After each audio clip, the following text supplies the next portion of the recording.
ব্যক্তিকে মোহাম্মদের সঙ্গে ডুবিয়ে নিলে এখন তাকে ফুলিয়ে ভাসিয়ে দিলে কেন? তো পানি নিজের অবস্থাতে উত্তর দেবে। ও পৃথিবীর মানুষ শোনো, আমি ওর দেহের সঙ্গে ভালোবাসা করিনি, আমি ওর দেহকে পছন্দ করিনি, যতক্ষণ ওর দেহে আত্মা ছিল ও আমার কাছে মেহবুব ছিল। যখন ওর প্রাণ পাখি দেহ থেকে বের হয়ে গিয়েছে আমি ওকে ভাসিয়ে উপরের দিকে উঠিয়ে দিয়েছি, কারণ দেহের সঙ্গে আমার কোনো সম্পর্ক নেই। আমি আহমদ রাজা 5 ফুট 7 ইঞ্চি হাইট। এখানে আসার আগে 10 বার করে কমিটি লোক ফোন করেছে, আপনি আসছেন কিনা, আসছেন, কত দূর আছেন, শরীর কেমন আছে। কিন্তু এখন যদি আমার আত্মা বলে যে আহমদ রাজা তুমি থাকো, আমি চললাম, তো আমি যেই হই না কেন আমাকে চেয়ারে বসিয়ে রাখা দূরের কথা, কেউ আমার নাম আর নিবে না। হাজরাতের কি অবস্থায় জিজ্ঞাসা করবে না, হুজুরের কি খবর জিজ্ঞাসা করবে না, মৌলভী আহমদ রাজা কি অবস্থায় জিজ্ঞাসা করবে না। প্রত্যেকটা মানুষ বলে লাশটাকে সরিয়ে নিয়ে চলো, লাশটাকে সরিয়ে নিয়ে চলো। এখন জিজ্ঞাসা করুন যে এতক্ষণ কে ছিল যার জন্য আমি হুজুর ছিলাম? এতক্ষণ কে ছিল আমার মধ্যে যার জন্য আমি হযরতজি ছিলাম? এখন কে নেই আমার মধ্যে যার জন্য আমি এখন হুজুর নয়, হযরত নয়, পীর নয়, মাওলানা নয়, মুফতি নয়, কিছু নয়, লাশ হয়ে গেলাম? হ্যাঁ, যার থাকার নাম থাকা সে এতক্ষণ ছিল, যার না থাকার নাম না থাকা সে এখন নেই। কে? আরে যার থাকার নাম হলো প্রেজেন্ট, তার নাম হলো আত্মা, যার অনুপস্থিতির নাম হলো মওত। যার থাকার নাম হায়াত, যার না থাকার নাম হলো মওত। সে কে? সে হলো আত্মা। আত্মা কাকে বলে? আত্মা কাকে বলে? রূহ। রূহ কাকে বলে? তো আল্লাহ তাবারক ওয়া তাআলা কোরআনে কারীমের মধ্যে বলছেন, নবী ইয়াসআলুনাকা আনির রূহ, এই দুনিয়াবাসী মানুষ তোমাকে আত্মা সম্পর্কে জানতে চাইবে যে আত্মা কাকে বলে, আত্মা কোন পদার্থের নাম, আত্মা কোন জিনিসের নাম। নবী তুমি জানিয়ে দাও, কুলির রূহু মিন আমরি রাব্বি, আরে আত্মা হলো আমার আল্লাহ পাকের আদেশের মধ্যে একটা আদেশ। আরে আত্মা হলো আল্লাহ তাবারক ওয়া তাআলার আদেশের মধ্যে একটা আদেশ। তো আদেশকে কি আটকানো যায়?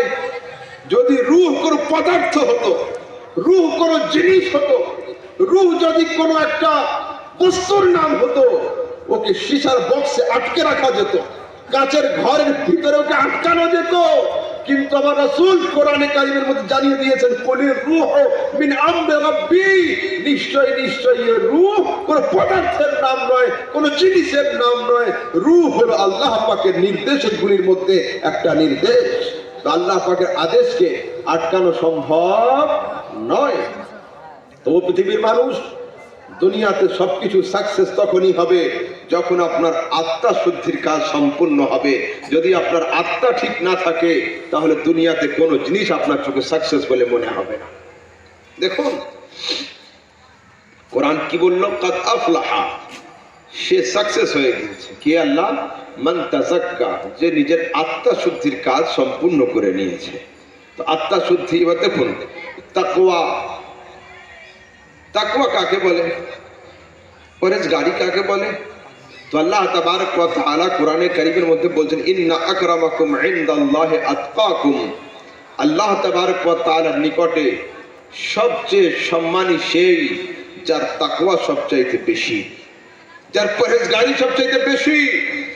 দুনিয়াতে এমন কোনো রুল নেই যে আল্লাহর দরবারে আরববাসীগণ প্রিয়, আরব ছাড়া বাইরের লোককে আল্লাহ ভালোবাসে না, এ কথা নয়। আল্লাহর কাছে প্রিয় হলো সেই ব্যক্তি যার তাকওয়া সবচেয়ে বেশি। দুনিয়াতে আপনি যেই হন না কেন, যদি আপনার তাকওয়া বেশি না থাকে তো আপনি আল্লাহর দরবারে প্রিয় হতে পারবেন না। এখন আপনাকে বোঝাই যাবে, আমাদের গড় আয়ু কত? 60, 70, 80। আমাদের গ্রামে 100 পর্যন্ত লোক পাওয়া যাবে। মোর দ্যান 100 খুব অল্প পাওয়া যাবে, খুব কম, খুব কম। 100+ মানুষ খুব কম। অন্যান্য যুগের পয়গম্বরদের হায়াত লম্বা ছিল এবং অন্যান্য যুগের পয়গম্বরদের উম্মতিদের হায়াতের ডিউরেশন অনেক লম্বা ছিল। প্রশ্ন হলো এই, যদি কেউ টোটো নিয়ে বের হয় আর যদি কেউ হেঁটে বের হয় দুজনকে পাল্লা দিতে পারবে? টোটোওয়ালা যে লোকটা পায়ে হেঁটে যাচ্ছে ওকে পার করে যাবে, এটা সাধারণ কথা, কিন্তু যে লোকটা পায়ে হাঁটছে ও টোটোকে ওভারটেক করতে পারবে না। একজন সাইকেল নিয়ে বের হলো, একজন 250 সিসির মোটর সাইকেল নিয়ে বের হলো, তো এটা সাধারণ কথা, মোটর সাইকেলওয়ালাকে ওভারটেক করে চলে যাবে, এটা কোনো অসম্ভব নয়, সম্ভব। কিন্তু এটা কি করে সম্ভব হবে? যার সিসি কম, যার সিসি বেশি, ওই সিসি কম নিয়ে বেশি সিসির লোকটাকে ওভারটেক করবে। জান্নাতে কারা যাবে সবচেয়ে আগে? কোন নবীর উম্মত যাবে? রাসূল আকরাম সাল্লাল্লাহু আলাইহি ওয়াসাল্লাম হাদিসের মধ্যে বলেছেন, ইন্নাল জান্নাতা মুহাররামাতুন আলাল আমবিয়া হাত্তা তাদখুলাহা ওয়া মুহাররামাতুন আলাল উমামি হাত্তা তাদখুলা উম্মাতাক। নবী, আল্লাহর জান্নাত সমস্ত নবীদের উপরে হারাম থাকবে যতক্ষণ তুমি তাতে প্রবেশ না করো, আর খোদার জান্নাত সমস্ত নবীর উম্মতির উপরে হারাম থাকবে যতক্ষণ তোমার উম্মতি তাতে প্রবেশ না করে। এটা কে যাবে আগে জান্নাতে? উম্মতে মুহাম্মাদি যাবে। তো উম্মতে মুহাম্মাদি যদি জান্নাতে আগে যাবে তো উম্মতে মুহাম্মাদের হায়াত লম্বা হতে হবে, নয়তো আমলে পারবো কি করে? অন্যান্য নবীদের উম্মতিদের হায়াত ছিল 400 বছর, 300 বছর, 600 বছর, 500 বছর। আমাদের গড় আয়ু 70 বছর, 60 বছর। যদি 100ই হয়, 100-র মধ্যে হুঁশ আসতে আসতে তো 40 পার হয়ে যায়। মসজিদের মুখ আমরা দেখি না। 40 বছর পরে যখন হাঁটু ঠিকঠাক কাজ না করে, যখন কানে কম শোনা আরম্ভ হয়, চোখে কম দেখা আরম্ভ হয়, আস্তে আস্তে মসজিদের দিকে যাই, গিয়ে ফের ইমাম সাহেবের ভুল ধরার পিছনে 2-5 বছর কাটাই, তারপরে তো নামাজি হই আমরা। তো এই অল্প সময়ের এই সংক্ষিপ্ত ডিউরেশন নিয়ে আমরা ওই লম্বা লম্বা হায়াতওয়ালাদেরকে ওভারটেক করবো কি করে? আল্লাহ পাক বলছেন, ও পৃথিবীর মানুষ শোনো, আমি তোমাদেরকে সময় তো দিলাম নরমালি, কিন্তু তোমাদের মধ্যে, তোমাদের হায়াতের মধ্যে একটা করে বোনাস দিলাম। কি বোনাস? আল্লাহ 11 মাস আমল করবে, নরমাল সওয়াব পাবে। এই 11 মাস পরে একটা মাস আসবে রমজান, একটা আমল করবে, 70 গুণ বেনিফিট আমল নামাতে লেখা হবে। সুবহানাল্লাহ, সুবহানাল্লাহ। আমল বাড়ছে কিনা? কিন্তু এই 70 নিয়ে তো 700কে ওভারটেক করা যায় না। যার কাছে 700 আছে, আমার কাছে 70 আছে, তো 70 নিয়ে 700কে তো ওভারটেক করা সম্ভব নয়। তো আল্লাহ হবে কি করে? বলছে, শোনো, এই রমজান মাসের মধ্যে একটা রাত রাখছি, লাইলাতুল কদর। লাইলাতুল কদরে খায়রুম মিন আলফ শাহর। এই এক রাত্রির আমলকে আমি আল্লাহ 1000 মাসের চাইতে উত্তম করে দিলাম। সুবহানাল্লাহ। এইবার ওভারটেক হবে কিনা? এইবার পারা। ওদের কাছে ছিল 700, 400, 300, আর আমাদের কাছে এক রাত্রি জাগরণ 1000 মাসের চাইতে উত্তম। বর্তমানে আমি জানি না, আমার সমাজের কিছু এডুকেটেড ভাই তারা সোশ্যাল মিডিয়া, মাল্টিমিডিয়ার দিকে তাকিয়ে আহলে সুন্নাতের সমস্ত আকীদার খেলাফ, না শবে বরাত চলবে, না 27 চলবে, না মুহররম চলবে, না অমুক না অমুক না অমুক, কোনো কিছুই চলবে না। এদের কাছে চলবে কোনটা? টাই পরা, দাড়ি ছাঁটা, আর প্যান্ট আর শার্ট আর কোট লাগানো যে লোকটা সোশ্যাল মিডিয়াতে বলে দিবে ইউটিউব আর ফেসবুকের উপরে, সেটাই একমাত্র গ্রহণযোগ্য। বাকি দুনিয়ার লোককে এরা নীচ মনে করে। তোমাদের মেন্টালিটিকে কোনো ডাক্তারখানায় গিয়ে ওষুধ খেয়ে মেন্টালিটি চেঞ্জ করতে হবে। তোমাদের ব্রেন গুলোকে ওয়াশ করতে হবে, অন্যথায় তোমাদের সঙ্গে তাওহীদ আর শিরক, বেদাত আর সুন্নাতের মধ্যে যে ভ্রম লেগে রয়েছে মাথার মধ্যে, যেটা শিরক হবে না তাওহীদ হবে, সুন্নাত হবে না বেদাত হবে, এই যে মেন্টালিটি তোমাদের মধ্যে, সুন্নিদের সমস্ত কাজকে তোমরা শিরকের ফতোয়া দাও, বিদআতের ফতোয়া দাও। What is the definition of বিদআত? বিদআত কাকে বলে? শিরক কাকে বলে? আল্লাহ তাবারক ওয়া তাআলা কোরআনে কারীমের মধ্যে বলেছেন, ইন্নাশ শিরকা লাযুলমুন আযীম। নিশ্চয়ই শিরক হলো সবচেয়ে বড় অপরাধ। তো সবচেয়ে বড় অপরাধের জন্য সবচেয়ে বড় শাস্তির দরকার। ভারতের মধ্যে সবচেয়ে বড় শাস্তি কি? ফাঁসি। ফাঁসির নিচে আজীবন কারাদণ্ড, তাই তো? সবচেয়ে বড় হলো ফাঁসি। তো সোমবার দিন ইসলামপুর হাটে গিয়ে আমার সাইকেলের চাকা যদি কারো পায়ে উঠে যায়, এই অপরাধে কি ফাঁসি হবে? হবে? হবে না। কেন? অপরাধ এইটুকু, সাজা এর জন্য এত বড় হয় না। তো আল্লাহর দরবারে হলো শিরক সবচেয়ে বড় অপরাধ। তো কথায় কথায় শিরক হয়ে যাবে না, শিরক আলু পটলের দামে বিক্রি হয় না। সেজন্য খবরদার, আহলে সুন্নাত ওয়াল জামাতের দিকে আঙ্গুল উঁচু করাকে বন্ধ করুন। আল্লাহ বাকি বললেন কাদ আফলাহা, সে সাকসেস হয়েছে। কি আল্লাহ? মান তাযাক্কা, যে তার আত্মা পরিশুদ্ধির কাজ সম্পূর্ণ করেছে। এবার আসুন আপনাকে একটা জিনিস বোঝায়, আলোর যে যত কাছে হবে তার ছায়া কিন্তু তত বড় হবে। মোবাইলের ফ্ল্যাশ, যখন কারেন্ট চলে যাবে মোবাইলটা ঘরের ভিতরে জ্বালাবেন, ফ্ল্যাশটা জ্বালিয়ে এইভাবে করে ধরবেন, একটা আঙ্গুল দিবেন দূর থেকে, তো বড় হয়ে আঙ্গুলটা ওয়ালের উপরে ছায়া পড়বে। আর যদি আঙ্গুলটাকে সরিয়ে ফ্ল্যাশের কাছে নিয়ে আসেন বা যদি ফ্ল্যাশটাকে চেপে ধরেন, তো আপনার আঙ্গুলের ছায়াতে পুরো ঘর ভর্তি হয়ে যাবে, তাই না? কি বোঝা গেল? যে যত আলোর কাছে থাকে তার ছায়া তত বড় হয়। তো আল্লাহ তাবারক ওয়া তাআলা নূর, আল্লাহু নূরুস সামাওয়াতি ওয়াল আরদ, আল্লাহ মুনাব্বিরুস সামাওয়াত, এই আকাশ জমিনকে উজালা করনে वाला নূর হলো খোদার নূর। হযরতে আদম আল্লাহর কাছে, হযরতে নূহ আল্লাহর কাছে, হযরতে দাউদ আল্লাহর কাছে, হযরতে সুলাইমান আল্লাহর কাছে, সমস্ত পয়গম্বরগণ আল্লাহর কাছে, কিন্তু আল্লাহ পাকের সবচেয়ে কাছে যিনি, তার নাম হলো মুহাম্মদুর রাসূলুল্লাহ। তো মুহাম্মদ রাসূলুল্লাহর ছায়া আদমের উপরে রয়েছে, নূহের উপরে রয়েছে, দাউদের উপরে রয়েছে, ইসমাঈল, ইসহাক, আইয়ুব, তালহা, মুসা, সুবাহ, দুনিয়াতে যে আছে, চাই নবী হোক, সাহাবী হোক, তাবেঈ হোক, ওলি হোক, সবার উপরে আল্লাহর রাসূলের ছায়া রয়েছে। সেই জন্য আল্লাহ তাবারক ওয়া তাআলা কোরআনে কারীমের মধ্যে যে বাক্য, যে শব্দ নিজের জন্য ইউজ করেছেন, কি? আলহামদুলিল্লাহি রাব্বিল আলামিন, আমি আল্লাহ রব্বুল আলামিন, সেই শব্দ আমার নবীর জন্য রেখেছেন। ওয়ামা আরসালনাকা ইল্লা রাহমাতাল লিল আলামিন, আয় মুস্তাফা, আমি হলাম চন্দ্রের খোদা, তুমি চন্দ্রের রহমত, আমি সূর্যের খোদা, তুমি সূর্যের জন্য রহমত, আমি আদমের খোদা, তুমি আদমের জন্য রহমত, আমি নূহের খোদা, তুমি নূহের জন্য রহমত। আয় মুস্তাফা, আমি খোদা যার যার জন্য রহমত, তুমি তা, আমি খোদা যার যার জন্য সৃষ্টিকর্তা এবং রব, তুমি তার তার জন্য রহমত। আয় মুস্তাফা, লাস্ট এন্ড ফাইনাল হলো এটা যে খোদার খোদাই যতদূর পর্যন্ত বিস্তীর্ণ, আমার নবীর রহমত ততদূর পর্যন্ত বিস্তীর্ণ। ঠিক আছে? যতদূর পর্যন্ত খোদার খোদাই বিস্তীর্ণ, ততদূর পর্যন্ত আমার রাসূল সাল্লাল্লাহু আলাইহি সাল্লামের রহমত বিস্তীর্ণ।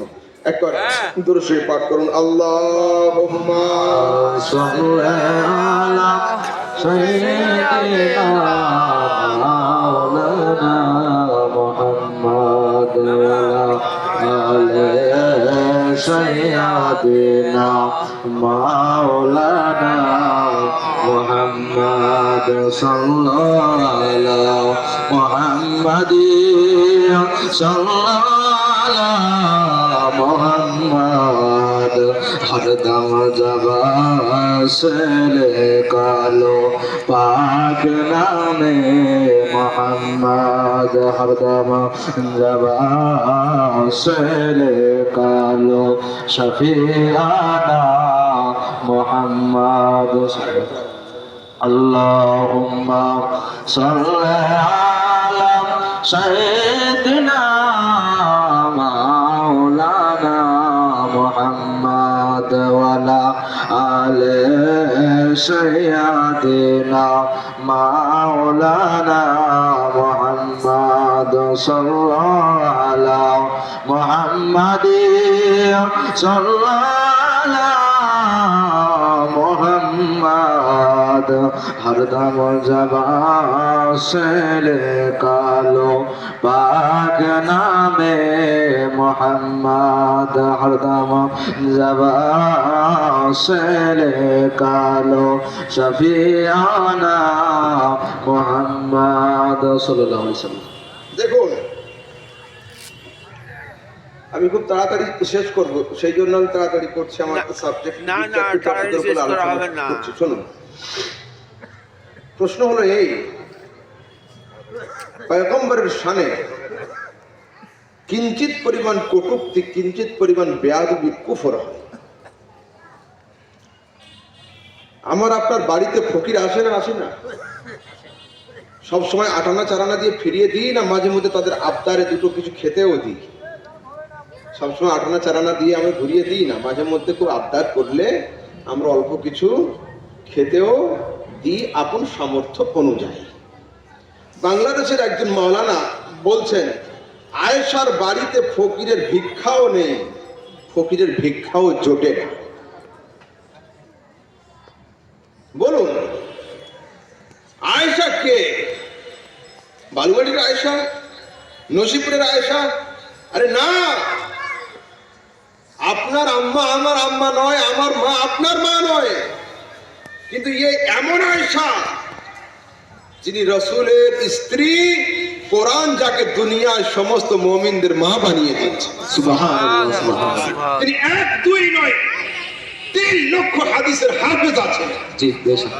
বর্তমান সময়ে 10টা সূত্র তো ছেলেরা মুখস্থ ঠিক মতো করতে পারে না।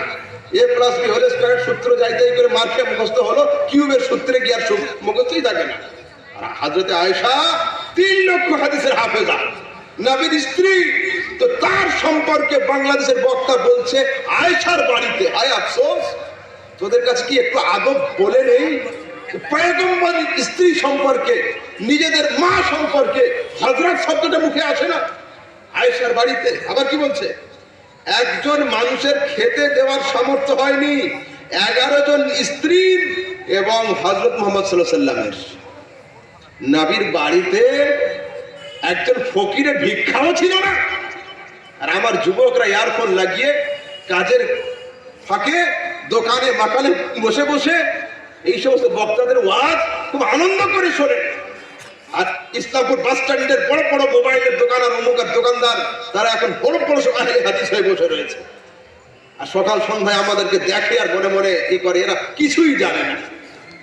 শোনো, বারবার সাক্ষাৎ হওয়ার কারণে যদি কেউ কাউকে কিঞ্চিত ধারণা করে, এই ধারণা মক্কার কাফেরদের ধারণা।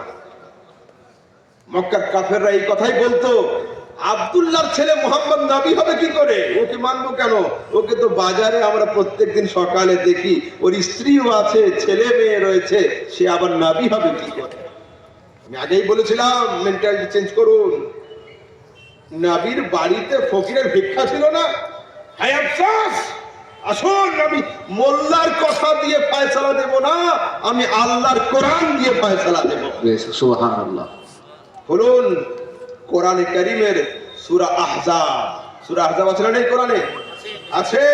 তো আল্লাহ তাবারক ওয়া তাআলা বলছেন, ইয়া আইয়ুহাল্লাযীনা আমানু, হে ঈমানদারগণ, লা তাদখুলু বুয়ুতান নাবিয়্যি ইল্লা আন ইউযানা লাকুম ইলা তুআমিন। হে ঈমানদারগণ, বিনা দাওয়াতে নবীর বাড়িতে কেউ প্রবেশ করবে না। ওয়াইদা দুঈতুম ফাদখুলু, নবী যখন ডাকবেন বা দাওয়াত দিবেন নবীর বাড়িতে প্রবেশ করো। ফাইদা তুঈমতুম ফান্তাশিরু, আর নবীর বাড়িতে গিয়ে যখন পেট ভরে খাওয়া হয়ে যাবে তখন বিলম্ব না করে বাড়ি ফিরে চলে এসো। বাংলাদেশি মোল্লা ফতোয়া দিচ্ছে নবীর বাড়িতে ফকিরের ভিক্ষাও ছিল না। আর আল্লাহ সূরা আহজাবের মধ্যে বলছেন, ফাইদা তুঈমতুম, নবীর বাড়িতে যখন দাওয়াত করে তোমরা খাওয়া দাওয়া শেষ করবে, তো খাওয়া দাওয়া শেষ করে বিলম্ব করে নতুন করে গল্প জুড়বে না। তোমরা নবীর বাড়ি থেকে বেরিয়ে চলে এসো। সারা দিন আমার রাসূল পরিশ্রম করেন, হয়তো তার একটু আরামের দরকার রয়েছে। সুবহানাল্লাহ। বলুন, মানবেন কার? আল্লাহর না মোল্লার? নিশ্চয়ই আমরা আল্লাহর কথা মানবো। সূরা আহজাব। আবার আসুন, বুখারী শরীফের হাদিস নাম্বার 6088, মুসলিম শরীফের হাদিস নাম্বার 1057। এই হাদিসের মধ্যে একজন লোক এসেছে নবীর দরবারে। একজন লোক এসে বলছে, ক্বালা মুরলি মিন মালিল্লাহ, আয় আল্লাহর রাসূল, আপনার কাছে আল্লাহ পাকের যে ধন সম্পদ রয়েছে তার থেকে আপনার সাহাবীদের আদেশ করুন, তারা যেন কিছুটা সম্পদ আমাকে দিয়ে দেয়। বাংলাদেশি মোল্লা কি বলল?